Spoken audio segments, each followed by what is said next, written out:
Welcome to another edition of All Things Rome. I'm Doug Walker, and my special guest this week is my young buddy, my young friend, Jake Hager, who is a graduate of Berry College, went to work for the state for a while and has come back to Rome and is the executive director of the South Rome Alliance. And Jake, welcome. Thank you, Doug. Thank you for having me. Tell me a little bit, Jake, about what made you want to come back in the position there with the South Rome Alliance after having, I think, a pretty good job with the state for a while after graduating. That's right. Well, I appreciate that. I enjoyed my time working with the city of Rome as a student out at Berry College, and very much enjoyed my time in Atlanta with the Georgia Department of Community Affairs, and worked with the Georgia Department of Community Affairs in a lot of different departments, in housing and in community development and in finance, and sort of ping-ponged around there in that department and had a great time, learned a lot, and then was recruited by a commercial real estate firm, worked in commercial real estate, which was sort of the flip side, the commercial side of the private side of what we were doing at DCA, and sort of got my feet wet in that area, and shopping center management and leasing, and then this opportunity came forward to move back to Rome, and I thought that was very exciting, sort of a melding of both experiences, both private and public and private partnership for this nonprofit situation. So, yeah. And the South Rome Alliance, of course, is a new name for the South Rome Redevelopment Corporation, or South Rome Redevelopment Organization, which was created, 2 decades ago approximately, and has done a lot of work in South Rome. Tell us a little bit, if you would, Jake, about why the name change. That's a great point, Doug. Yeah, so we're formally South Rome Redevelopment Corporation, but we are South Rome Alliance now. South Rome Alliance, we felt like that the name change was something that better articulated what we truly do for our community, and that is align national, state, and local resources for the South Rome community. And so we want to be seen as a quarterback for the community and to align those resources for South Rome. Now, one of the major things that's been happening in South Rome over the years, of course, has been a focus on housing. And I'm sure you work closely with Becky Fox in the Community Development Office, but give us an overview, if you would, of the current housing situation in South Rome. Absolutely. So, yeah, we do a lot of work in housing. That's one of our 3 main pillars. We focus on mixed income, affordable housing, both multifamily and single family housing. We focus on cradle to career education and community advancement as it relates to health and wellness initiatives and economic advancement opportunities for South Rome. So housing is definitely one of our main focuses. I definitely see the need for more affordable housing in our city, as I'm sure other people have found that to be a pressing need. South Rome Alliance has worked to bring forward more affordable single-family homes as well as rental opportunities.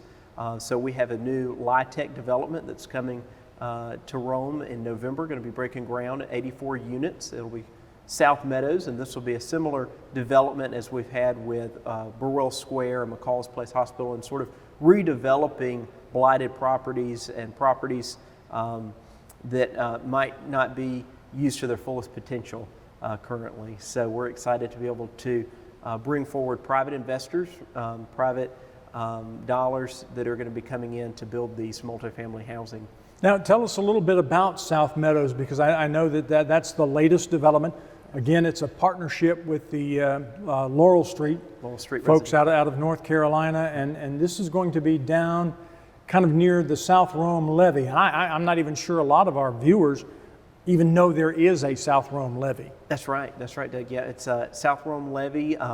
It's the South Meadows property is right off of Peachtree and Pollock Street. So Peachtree Street runs into Pollock Street, and they curve back going towards South Broad, and so the development will be there at the end of Peachtree Street and Pollock Street, and we're very excited about that. It'll be adjacent to the levee and adjacent to the South Meadows farm that is managed by the Davey shelter. And that farm has been in existence for, gosh, 3 or 4 or 5 years now? It has been. Yeah, it's been a tremendous success. It's really exciting to see what they've done out there with the urban farm and the urban farmers training program that the Davey's shelter has. I love to be able to share with people that the Davey's shelter grows the food right there in South Rome, has the farm bus and sells it to South Rome residents at our office on South Broad. So that's really exciting to be able to offer that to the residents of South Rome. And not only do you have the South Meadows in partnership with the Davey's shelter, but you also have the community garden there. I believe is that on Pennington? It is. It's on Pennington, and we have that opportunity in partnership with the South Rome Community Association. They manage that garden there. It's a great garden, and a lot of people really enjoy having plots there. As well as myself. Yeah. Do you have one of yourself? I have a plot there. Yes. What do you grow? I grew tomatoes this past year, and Ralph Davis helped me out a lot on my watering. But yeah, it's a great opportunity to get out and just to chat with your neighbors. There's a lot of familiar faces that are there on a daily basis, and it's a great sense of community. And another big project down there in South Rome has been the Early Learning Center at the Anna K. Davey Elementary School. Tell us how that has progressed, because I know there was an awful lot of fundraising at the beginning of that. We as a community maybe haven't heard as much about that in recent years, so I'm kind of assuming that has been able to be a sustaining operation. And it's a great point, Doug. That's a great partnership with Berry College. Berry College provides our curriculum. Rome City Schools provides our facilities, and our organization, South Rome Alliance, provides the financing and the funding for the South Rome Early Learning Center. So we're proud of what the South Rome Early Learning Center has done for the community and for those children, really setting them up and preparing them for a successful career in the Rome City Schools. So we're excited for that. But yes, it is challenging. Every year we do have to fundraise for the South Rome Early Learning Center, and we are a 501c3 nonprofit, and so we do charge a tuition that helps us to be able to cover some of those costs, but all of the tuitions are not the full cost of attendance, right? And so we have to fundraise for that remaining cost, and we do that in conjunction with Georgia Goal. We are the only goal recipient in the state of Georgia for this particular program for an early learning center. And so some of our other schools that participate in Georgia Goal are Darlington School, I believe Unity, and some St. Mary's, some of our other private schools. There may be some people who don't know what that goal is. Yes. And tell us a little bit about how that works, because that could be a tax advantage to a lot of folks. It is. It really is a great tax advantage, and really we say it's a tax write-off, but really you have to pay Georgia taxes anyways, right? And so you get to vote with your tax dollars on where you want those tax dollars to go. And so the state legislature set forth a cap of money that they said, okay, these funds will go towards schools all across the state of Georgia that qualify for the Georgia Gold program. And basically people can vote with their tax dollars on where those dollars are going to go. And we want those dollars to stay right here in our community and to support a cause that we all are very passionate about. So yeah, I'd be glad to talk with you. Each person has a different situation, right? So some could donate up to $2,500, some are at $1,000, and some C Corps could donate up to $10,000 in Georgia tax liability. So each situation is a little bit unique, but we're going to be having a discussion about that on November the 12th for people who are interested in learning more about Georgia Gold, and we'll hope to have Lisa Kelly, who's in charge of the Georgia Gold program here in Rome, to tell us more about that. And I'd love to talk to each person individually, though, about that contribution to the South Rome Early Learning Center and how we can work that out with Gold. Now, the Community Development Department, Becky Fox, and the CHIP program has probably built close to 30 homes down there, and then more recently there has been another program where you all are able to build homes, sell them essentially at cost, put the money that once they're sold back into the kitty and build more homes. I know one of the the desires of that program was ultimately to help spur some private reinvestment. And as I understand it, we're starting to see some private investment in housing in South Rome now. Tell us about a couple of the projects you all are working on. We are, and thank you for bringing that up, Doug. Yes, I know that the ranch homes that a lot of people have seen around town, we've been building those over the past 5 years, and there's been 11 of those homes built on Peachtree, Pollock, Wilson, and Nixon Street. And we're really proud of those, the success with those homes. And we're excited to see new investment from builders that previously were not doing infill development in South Rome, right? And so we've seen several of those. I can count of 3 that are occurring as we speak, that people are actually out on site working on single family homes as well as rental properties. And we feel like that by bringing forth more mixed income, right, that's a good thing for the community, and that achieves our goal of being a mixed income community, bringing in some market rate units and some market rate single family homes. Our homes that we sell for CHIP are slightly below that market rate, and those are offered to people of 80% area median income. And so we're excited to see that the private market is sort of picking up and filling in the gap there.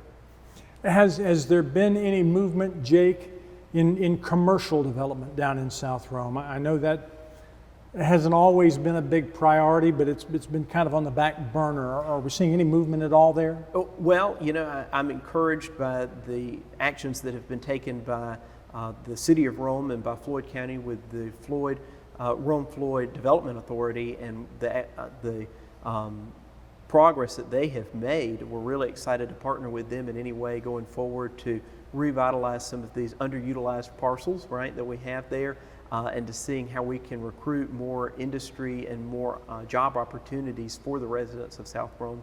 So I think that we're definitely making great strides in that in Rome and Floyd County. And you've had some success this year and the last year since you've been in this position with some quality of life, fun things that are going on. You've had a concert. Absolutely. And am I correct that there's going to be some redevelopment going on at Parks Hope Park soon? Yes. So we're really proud of that, and that falls within our community advancement category of, you know, what makes it great to live in this community. And part of it is, right, having an outdoor concert in spring and being able to interact with your neighbors and have a good time. Also, Parks Hope Park has got a SPLOST project that's coming up, and we'll be receiving some improvements with a pavilion and bathrooms and basketball courts being resurfaced. So we're very excited about those improvements being made to that park, and look forward to bringing back the community concert next year. We think that it was just really a great time for residents to be able to come out and to really relax and have a good time together. And we have another SPLOST project going on the other side of the levee, is that right? Yes, over right beside South Meadows, and there'll be a Blue Ways there along the Coosa River and a boat landing, so we're really excited about that. South Meadows is really poised to be a great new community, pocket community in South Rome with multifamily, single-family, urban farm, trail system hopefully along the levee, and a boat ramp, so it's going to be a great location for that. Yeah, I'm glad you mentioned that, because that's the one levee we have in Rome that doesn't have a nice paved trail along the top of it. And of course, you've got an easy access point there at South Meadow. I'm not sure that that loops in somewhere around Wilson Avenue on the backside. It doesn't go all the way around to the Coosa Country Club, does it? No, it doesn't, but it gets close to Wilson Avenue and is very close to Parks Hope Park. So with the thought that you could, you know, walk along the levee and connect up to Parks Hope Park. If you lived on Peachtree or Pollock Street and wanted to go play basketball, you could walk along the levee to the basketball courts at Parks Hope Park. It's pretty exciting. Lots of great things going on in South Rome. Jake, we thank you for being with us. No, thank you, Doug. Thank you for having me. I've enjoyed this. And thank you for being with us on All Things Rome.